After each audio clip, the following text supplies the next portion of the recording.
ona qurban olum. Əcəbi yağır, ona qurban olum. Getsən əgər o dağlara gəzməyə, məni də çağır, sənə qurban. Her dəfə ilişirəm bu yolda. Gərək yolun çətininə də dözəsən. Olmaz ki həmişə asan olsun bu yol. Çətin yolla mənzilə çatmaq başlıca. Сейчас очень лейсан, сейчас начинается фортуна.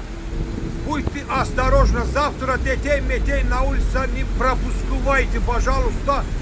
Сейчас Ildırım çakır. Ildırım, пожалуйста, сейчас göydən Ildırım çakır, по-русски не знаю. Sabahla bizim əliyyat çayımız var. O daşa bilər.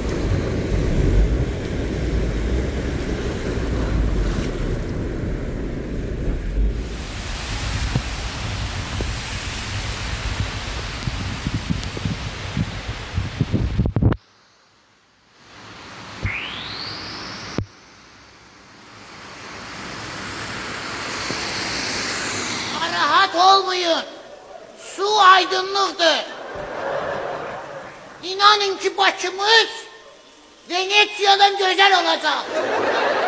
Küselere su sepmişem aspinok ne istiyor?